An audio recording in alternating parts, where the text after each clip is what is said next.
Adventures in Time and Space. Transcribed in future tense.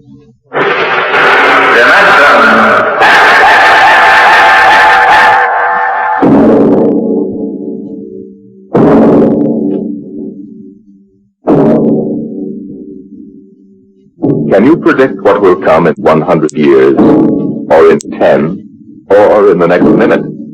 Some people think they can. Nuclear scientists, mathematicians, astronomers, biologists. They'll predict the shape of the future.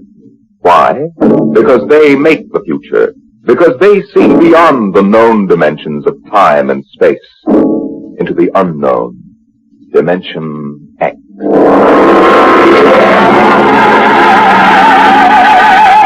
It was in the year of 1982 that spacemen first discovered the Great Galactic Barrier. In the past 10 years, rocket travel to the moon and the nearer planets had become commonplace. And then men fixed their sights on a more distant star, the remote planet known as Volta. 5 exploratory ships went out, and none came back, each in turn disappearing mysteriously at the same vanishing point, at an invisible wall somewhere in the vast outer reaches that became known as the wrecker of spaceships, the Galactic Reef. And yet the explorers refused to admit defeat. It was on June the 2nd, 1987, that the rocket Star Cloud made ready for takeoff, the 6th to attempt to crack the barrier and win through to Volta.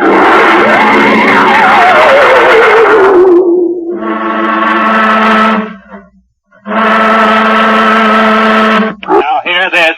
Condition green. 2 minutes. Captain, I don't suppose you'll want the ship's doctor up here on the bridge during Glasgow. I think not, Smitty. All right, then. I'll be in the sick bay, counting vitamin pills if you need me. Good luck, Louis. Thank you, Smitty. Lieutenant Collier. Yes, sir. You're relieved. You better get down to navigation control and take over. Yes, sir. Oh, Lieutenant. Yes, sir. We've never flown together before. This is your first flight in a space vessel as big as the Star Cloud, isn't it? Yes, sir. But I was trained in oversized jobs at the Naval Academy. Well, if you're half as good a navigator as your father was, you'll do fine. Thank you, sir. You were old shipmates, weren't you? Old shipmates. I served under him in the first rocket that ever got back to its base in one piece. We flew that mission in a tin can not much better than a primitive guided missile.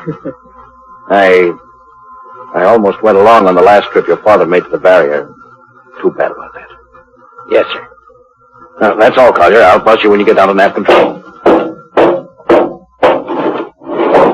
Lieutenant Paulson. Yes, sir. Get me ground control tower on the radio. I want to talk to Colonel Harrison. Sparks has the circuit up now, Captain.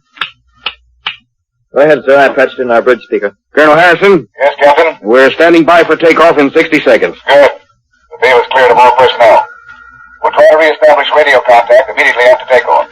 In any event, there'll be a 24-hour ground monitor. Fine. Good luck. I hope you make it. Thank you. Bridge to navigation control. Nav control, Collier. Ready, Lieutenant? We're ready, Captain.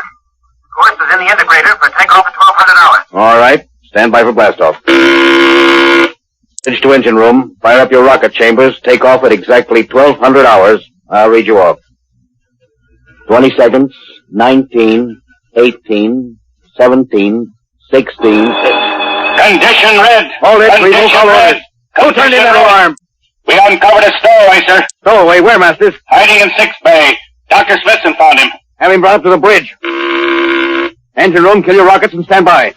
Wilson, this is Colonel Harrison at ground control. What's holding you up? Trouble. What's the matter with you? What's the matter with you? There's a stowaway aboard. Stowaway? Yes, I thought your men were supposed to police this base. What's the matter with you? All right, Captain, take it easy. You know what this delay can do to us, don't you? 1 minute later, takeoff can throw us 1,000,000 miles off course. We'll have to reintegrate the whole work. Well, look, how long do you think it'll take? Don't bother me for a while. I'm busy. Stupid idiots. Captain Thornton. Oh, come in, Smitty. Here's your stowaway. I'll court-martial the... Charlie. Can you use a good radio man, Skipper? See, you two have met. Met? The Skipper and me made 50 trips to the moon together. Didn't we, Captain? Charlie, if you wanted to come along, why didn't you volunteer? I did, Skipper. They turned me down. What's wrong with you? Acceleration bend. Oh. They said my arteries wouldn't stand another trip. Well, I'm sorry to hear that. But they're wrong, sir. I got one more good trip in me. Now listen, Captain. You know these green kids don't know the first thing about space radio operations. You put a man like me on, I'll be getting your bedtime story for Mark. Now listen, Charlie, you know the regulations as well as I do. I can't take you much as I'd like to. Colonel Harrison will murder me for this. Oh, I'm sorry, Charlie. I'll have to put you aground. I'll tell you what. I'll ask Harrison to put you on as ground radio contact. It'll seem as if you were right here with us. He won't do it, sir. He'd better, or I'll have him busted to corporal for letting you sneak aboard. Now, you'd better be off, Charlie. Masters. Yes, sir. I'm sending this man aground. Give him time to clear the launching platform. Yes, sir. So long, Charlie. I'm really sorry. Good luck, Skipper. I thought you were going to have him drawn and quartered. If it'd been anybody else, I would have, Smitty. But Charlie, well, he's kind of special. Been with me since my first command, when we began the regular run to the moon. If he wanted to come along this time, well, it's only through loyalty to me. You know, Lewis, I didn't realize it before, but you're almost human. Bilge. Navigation, Lieutenant Collier, you there? Map control, Collier. Lieutenant, how badly are we fouled up? Can you recalculate the course, or shall I cancel the takeoff? I've already plotted a new course on the integrator, sir. Good. Can we take off in exactly 2 minutes? 2 minutes? Yes, sir. We can. All we need to correct is for only a 1 degree deflection. I can do that before we breach the stratosphere. That's quick work. Are you sure? Positive, sir. Well, all right, Collier. I'm putting it in your hands. We'll blast off on your signal. Lewis, isn't that a lot of responsibility for a young green officer? Yes, but if he can't do his job, I'd rather find out now than at the galactic barrier. Bridge to engine room. Prepare to blast off on navigator signal.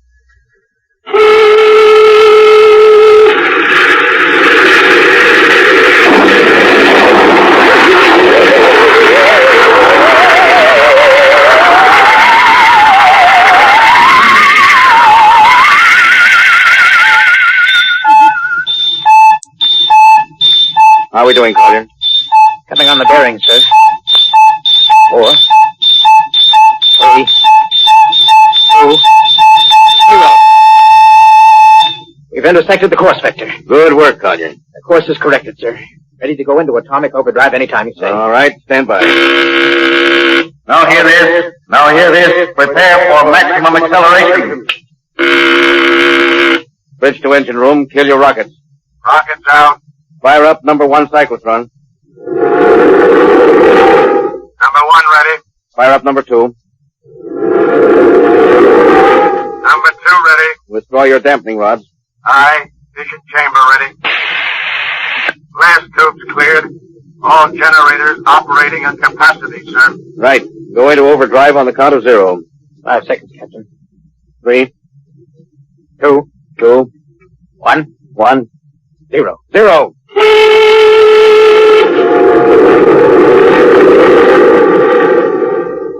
How are we doing, Collier? On course, sir. She's running hot and true. Well, my compliments, Lieutenant. Thank you, sir. This job would have done your father credit.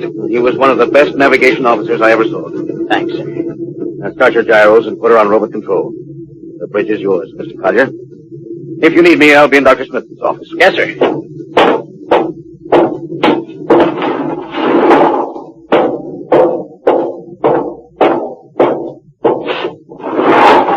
Well, Lewis, I see you got us off the ground. You can thank young Collier for that. Chip off the old block. You knew his father? Matter of fact, I knew him very well. First-rate spaceman. Is he the one who, Yes. He was lost in the galactic barrier on the second ship we sent out to Volta. Lewis, just what do you think this galactic barrier is? Oh, your guess is as good as mine, Doc.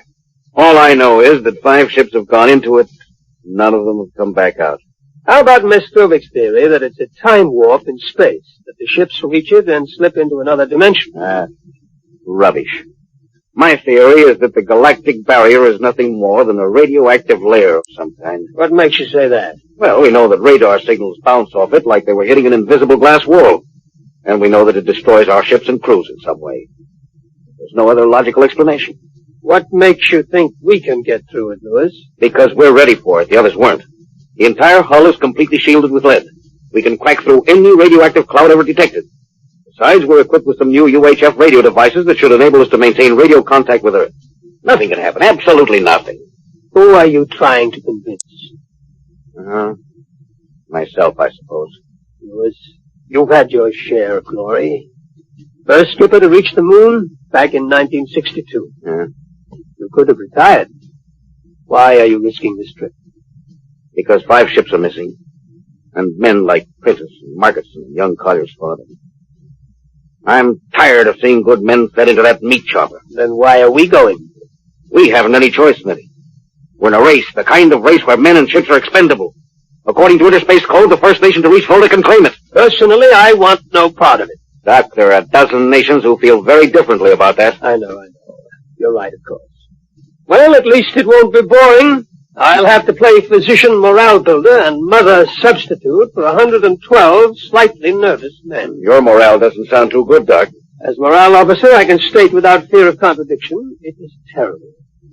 And something tells me that as we approach that galactic barrier, I'm not going to be alone.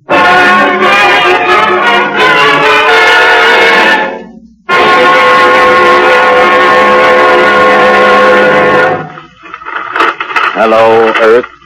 Hello, Earth. Captain Thorson of the Star Cloud calling Earth. Star Cloud to Earth.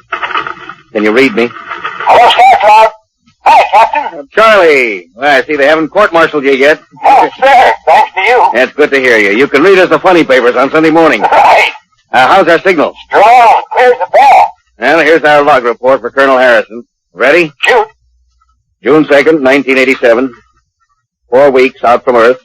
Running through, no radiation. Operation normal. Still making our approach to the galactic barrier.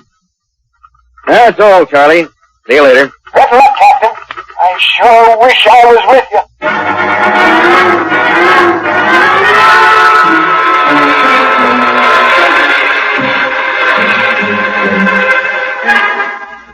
How's the morale, Smitty? Well, the men know we're getting closer to the barrier. They're beginning to show a little tension, Lewis. How's their physical condition? Any sickness? About half the crew has come down with space flu. I was afraid of that. Bad? Oh, same as usual. Lips and hands with a bluish cast. Eyes are sensitive to infrared. I don't know. When I first started flying these tin cans, nobody ever heard of space blues. There's a theory it's caused by the terrific acceleration of the atomic overdrive. The change in gravity affects the circulation. And what do you think? Oh, I think it's psychosomatic. I've noticed that the same men who get space blues under tension on a ship tend to get blue coloration back on Earth when they're upset. I guess it's an occupational disease of space navigators. You think it's just nerves, then? I don't know. Young Collier's got a bad case. Yes, I think it's tension from overwork. Yeah. Maybe you need some vitamins. Lewis, when will you realize that vitamins are not a panacea for all the troubles of mankind?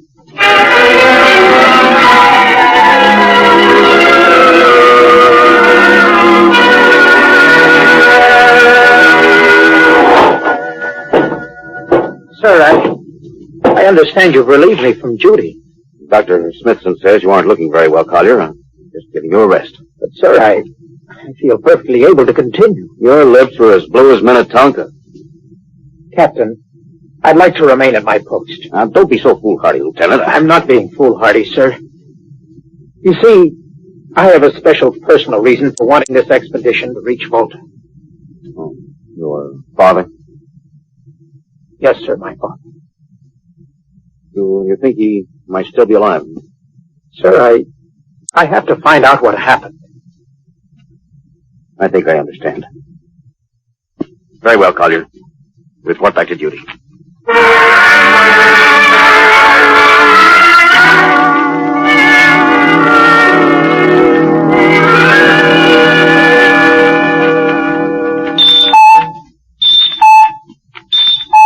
What's the reading, Paul? We're getting a +5 radar bounce now, sir. Coming off the barrier almost as fast as we send it out. What's the interval? 0.3 of a second. Shortening steadily. This rate will hit the wall in the next few minutes.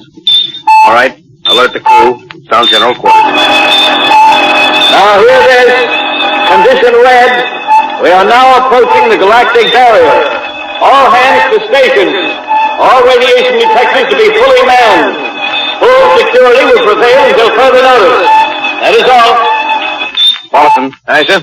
Radar bounces up to +6. We'd better try to make final contact with Earth. Is Spark still trying to raise the bait? Yes, sir, but he's not having much luck. Seems to be some misinterference. Oh, that's the radio room now. Yes? You've got him? Cut in on the bridge speaker. The captain will take it from here. Hello, Star Cloud to Earth. Can you hear me, Earth? Hello, Skipper. I can barely read you. We're getting heavy static from sunspots. That's not sunspots. We're right on the galactic barrier. Getting a +7 radar bounce. Expect to hit the barrier almost any second now. Good luck, Skipper. Look, Charlie, stick with us, will you? We're switching to the automatic center now so you can track us in. Okay. If we crack the barrier and come through still in one piece, I'll try to get back to you on the high-frequency band. Thank you, Skipper. Don't worry. I'll be waiting. So long, Charlie. Hello, Star Cloud. We must be getting awfully close now, Captain. Echo's bouncing back so fast, it's almost beating the signal. And when they coincide, hold on to your hat. That's when we run into the wall. Any second. Hold on. Here goes nothing. Here it comes.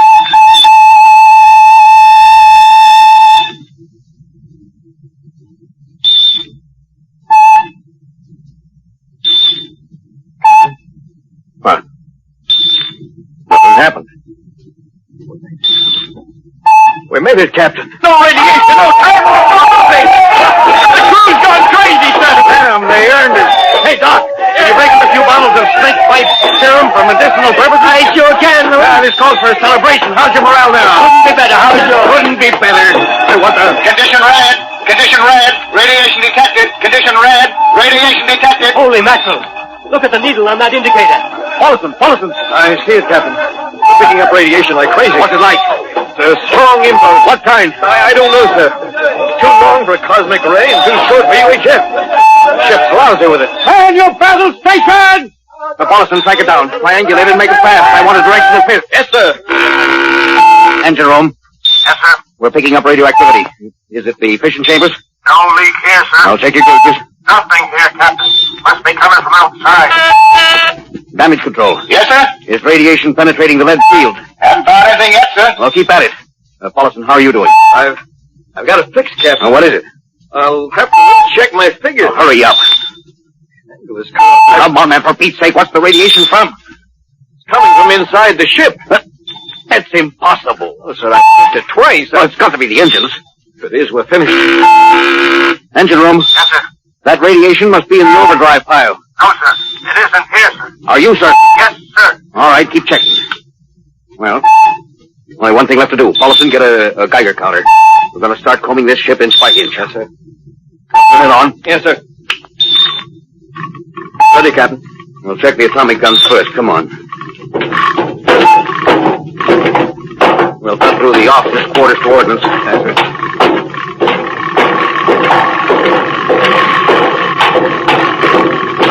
Through here. Wait a minute, sir. Huh? What is it? Signal is weaker now. Yeah. Let's go back.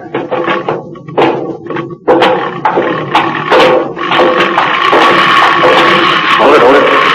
Seems strongest right about here. Doesn't make sense.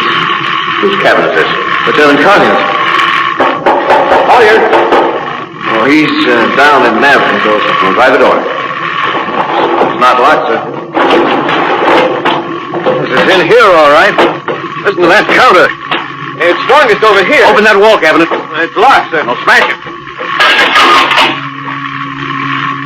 Shut off the Geiger counter. Well, what do you make of this, Paulson? Well, it looks like some sort of portable transmitter, sir. Must be foreign manufacture. I don't recognize the calibration symbols at all. I've never seen anything like it. Which raises a small question. What is Lieutenant Collier doing with a transmitter in his cabin? I don't know, sir. Well, I intend to find out, Paulson. Get down to nav control and bring Collier up to the bridge on the double. Hadn't we better find some way to shut this thing off first? I know a way.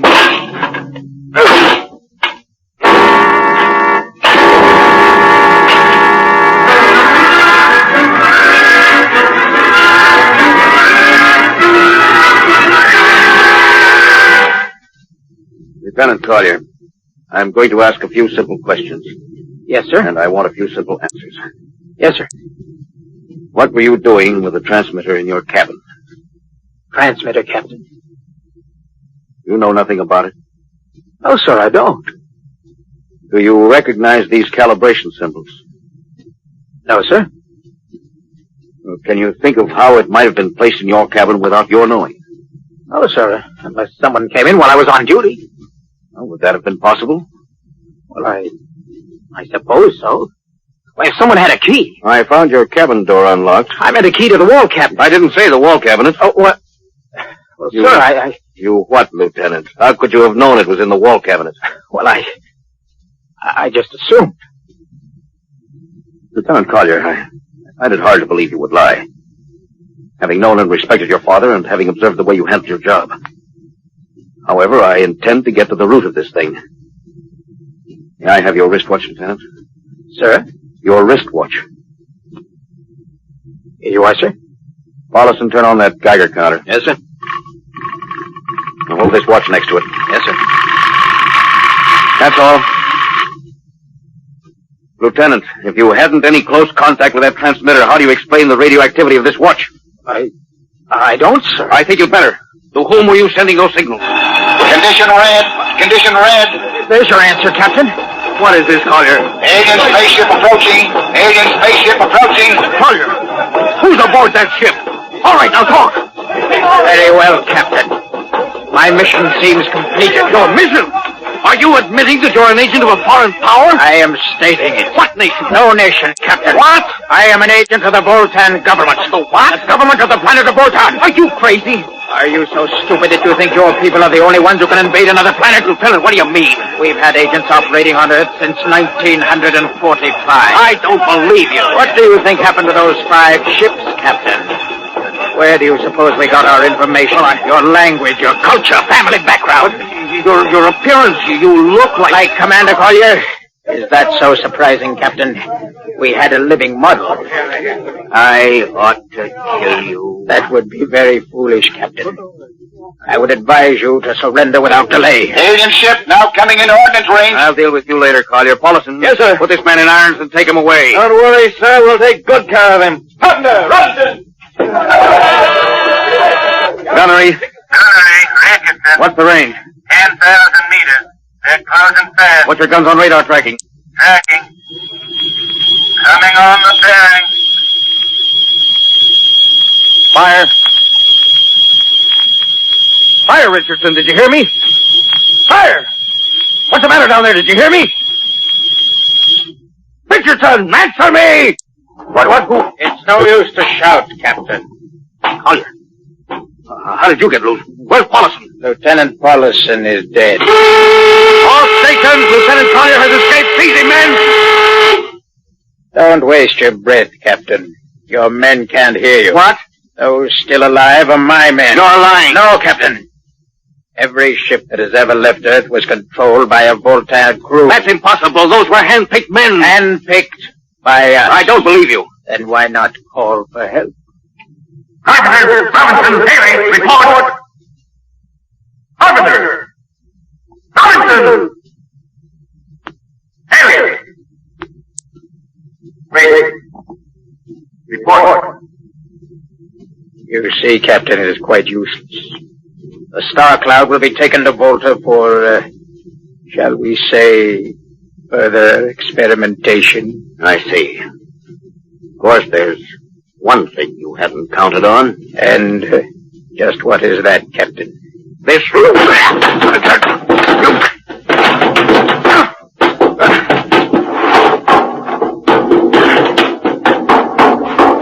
Carpenter! Are you in there, Lieutenant Carpenter? They can't all be dead. There must be one alive. Smitty! Dr. Smithson! Smitty! Oh, Smitty. What have they done to you? Lewis. Those dirty... Now, don't talk. I must leave, Lewis. Not much time. Lewis, space blues. Space blues? What is it, Smitty? What are you trying to tell me? All men with space blues. Voltan. Here, let me help you. No, Lewis. Get message back to Earth. Voltan, 5th column. Watch out for space blues. Oh. Smitty.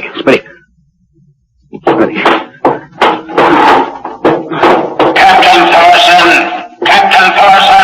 you can't hide from us now. Come back to the bridge and surrender, or my men will come and get you. Oh, yeah? Captain Thorson. Wait.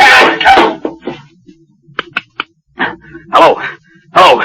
Star Cloud calling Earth. Please, God, let me go before it's too late. Hello. Star Cloud to Earth. Come in, please. Come in, please.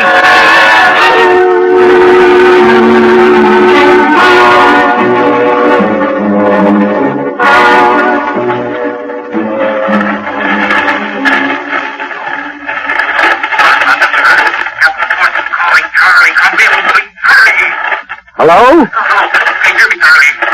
Skipper, is that you? It's, coming in a little louder now, Skip. Keep sending.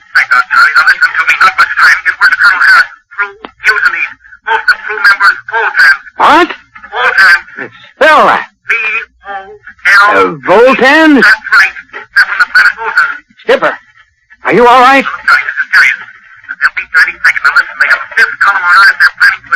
I don't mean it.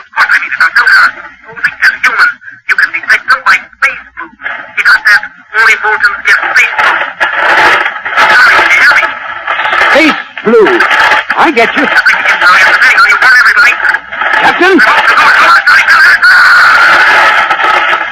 Captain? Captain Thorson. Hello? Hello, Star Cloud. Come in. What's the trouble, Sergeant? I was just trying to raise the Star Cloud, Colonel.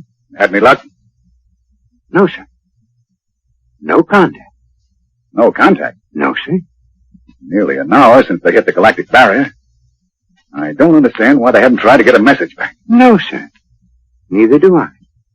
All right. I'll take over for a while. Yeah. You do that. You go right ahead, sir. Right. Oh, Charlie, you'd better go out and get yourself some coffee. You look a little blue around the gills.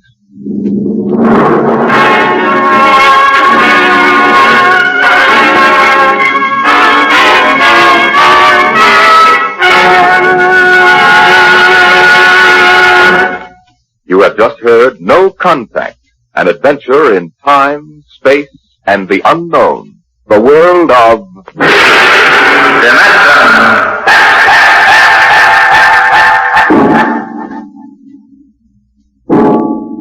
Next week we have a cheerful little tale that starts with the disappearance of Grant Toon. It's about a veteran newspaper reporter and a strange little man who calls himself the world's greatest genius. You'll hear all about it next week at the same time when we present The Professor Was a Thief.